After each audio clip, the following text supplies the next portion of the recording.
ನಿಮ್ಮ ಪಬ್ಲಿಕ್ ಟಿವಿಯಲ್ಲಿ ಮಹಾ ಅಭಿಯಾನ ಕೂಡ ಆಗ್ತಾ ಇದೆ. ಮೆಟ್ರೋ ಮಹಾ ಸುಲಿಗೆ ಅನ್ನೋ ಶೀರ್ಷಿಕೆ ಅಡಿಯಲ್ಲಿ ನಾವು ಕೂಡ ನಿನ್ನೆಯಿಂದ ಮೆಗಾ ಕವರಪ್ ಅಲ್ಲಿದ್ದೀವಿ. ಇನ್ಫ್ಯಾಕ್ಟ್ ತುಂಬಾ ಜನರನ್ನ ಮಾತಾಡ್ಸಿದ್ವಿ ನಾವು. ನೀವೆಲ್ಲ ಯಾಕೆ ದನಿ ಎತ್ತುತ್ತಾ ಇಲ್ಲ ಅನ್ನುವಂತಹ ಪ್ರಶ್ನೆಯನ್ನು ಕೇಳಿದ್ವಿ. ಈ ಬೆನ್ನಲ್ಲೇ ಕೇಂದ್ರ ಸಚಿವರು ಆದೇಶ ಬರ್ತಾ ಇದೆ, ಬಟ್ ರಾಜ್ಯ ಏನೂ ಕೂಡ ಸೊಲ್ಲುತ್ತಾ ಇಲ್ಲ ಅಂತ ಆಕ್ಷೇಪವನ್ನು ವ್ಯಕ್ತಪಡಿಸ್ತಾ ಇದ್ದಾರೆ.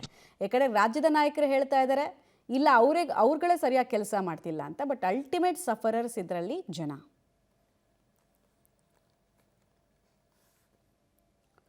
ದರ ಏರಿಕೆ ಬೇಡ, ಮೌಖಿಕವಾಗಿ ಕೇಂದ್ರ ಸಚಿವರು ಸಂದೇಶ ಕೊಟ್ಟಿದ್ದಾರೆ. ಆದರೆ BMRCLನಿಂದ ನಮಗೆ ಸೂಚನೆ ಬಂದಿಲ್ಲ ಅಂತ ಇವರು ವಾಪಸ್ ರಿಪ್ಲೈ ಕೊಟ್ಟಿದ್ದಾರೆ. ಇದರ ಬೆನ್ನಲ್ಲೇ ಮೂಕ ಪ್ರೇಕ್ಷಕರಾಗಿರೋದು ಜನ. ನಾಳೆಯಿಂದ ನಮ್ಮ ಮೆಟ್ರೋ ಹತ್ತೋರು ಜಾಸ್ತಿ ದುಡ್ಡನ್ನು ಎತ್ತಿಡಬೇಕಾ ಅನ್ನೋದು ಪ್ರಶ್ನೆ. ದರ ಸಮಿತಿ ರಚನೆಗೆ ಕೇಂದ್ರಕ್ಕೆ ಪತ್ರ ಬರೆಯುವಂತೆ ಸಿಎಂಗೆ ತೇಜಸ್ವಿ ಸೂರ್ಯ ಆಗ್ರಹಿಸಿದ್ದಾರೆ. ಸಂಸದರ ಡಿಮ್ಯಾಂಡ್ಗೆ ಒಪ್ಪಿ ಹೊಸ ಸಮಿತಿ ರಚನೆಗೆ ಪತ್ರವನ್ನ ಬರೀತಾರ ಹಾಗಾದ್ರೆ ಮುಖ್ಯಮಂತ್ರಿಗಳು? ಇಲ್ಲ ಟಿಕೆಟ್ ದರ ಏರಿಕೆಯಲ್ಲಿ ರಾಜಕೀಯ ಮುಂದುವರಿಯುತ್ತಾ?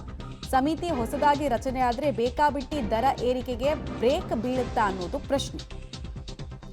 ಹೊಸ ಫೇರ್ ಫಿಕ್ಸೇಷನ್ ಪ್ರೈಸ್ ಕಮಿಟಿಯಿಂದ ವೈಜ್ಞಾನಿಕ ದರ ನಿಗದಿ ಆಗೋದಕ್ಕೆ ರಾಜ್ಯದವ್ರ ಪತ್ರ ಬರೆದ್ರೆ ಆಗತ್ತೆ ಅಂತ ಅಂತಿದ್ದಾರೆ ತೇಜಸ್ವಿ ಸೂರ್ಯ. ಬರೋ ಮಂಡೆಯಿಂದ BMRCL ಮತ್ತೆ ಸ್ಟೇಟ್ ಗವರ್ಮೆಂಟು ಮತ್ತೆ ಮೆಟ್ರೋ ಪ್ರೈಸನ್ನ 5% ಏರಿಸ್ತಾರೆ ಅನ್ನುವಂಥದ್ದು ನಿಮ್ಮೆಲ್ರಿಗೂ ಗೊತ್ತಿದೆ. ಇದಾಗಬಾರ್ದು ಅಂತ ಲಾಸ್ಟ್ 1 ವೀಕಿಂದ ನಾವು ಹೋರಾಟ ಮಾಡ್ತಾನೆ ಇದ್ದೀವಿ. ನಾನು 2 ದಿವಸದ ಹಿಂದೆ ಪಾರ್ಲಿಮೆಂಟ್ನಲ್ಲಿ union urban affairs minister Manohar Khattar ಅವರನ್ನು ಮೀಟ್ ಮಾಡಿ ಯಾವುದೇ ಕಾರಣಕ್ಕೂ ಮತ್ತೆ ಫೇರ್ ಹೈಕ್ ಆಗಬಾರ್ದು, ಇದನ್ನು ನೀವು ತಡೆಗಟ್ಟಬೇಕು ಅಂತ ನಾನು ಅವ್ರಿಗೆ ರಿಕ್ವೆಸ್ಟ್ ಮಾಡಿದ್ದೆ. ಮಂಡೆಗೆ ಈ ಫೇರ್ ಫಿಕ್ಸೇಷನ್ ಏನು ರೇಟ್ ಇನ್ಕ್ರೀಸ್ ಇದೆ ಅದು ಮಂಡೆಯಿಂದ ಜಾರಿಗೆ ಈಗ ತಕ್ಷಣಕ್ಕೆ ಬರ್ತಾ ಇಲ್ಲ.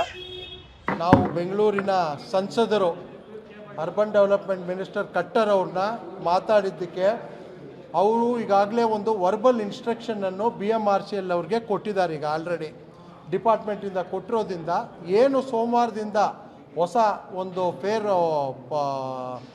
ಆಗಬೇಕಿತ್ತೋ ಅದನ್ನು ತಾತ್ಕಾಲಿಕವಾಗಿ ನಿಲ್ಲಿಸಿದ್ದಾರೆ ಇವಾಗ. ಏಕೆ ಅಂತ ಹೇಳಿದ್ರೆ ಇದು ಕಳೆದ ವರ್ಷವೂ ಇನ್ಕ್ರೀಸ್ ಆಗಿರೋದು ಮತ್ತು ಈಗ ಕೂಡ 5% ಇನ್ಕ್ರೀಸ್ ಆಗ್ತಾ ಇರೋದ್ರ ಬಗ್ಗೆ ನಾವೆಲ್ಲರೂ ವ್ಯಕ್ತಪಡಿಸಿದಾಗ ಅರ್ಬನ್ ಡೆವಲಪ್ಮೆಂಟ್ ಮಿನಿಸ್ಟರು ಒಂದು ಏನು ತಾತ್ಕಾಲಿಕವಾಗಿ ನಿಲ್ಲಿಸಿದ್ದಾರೆ.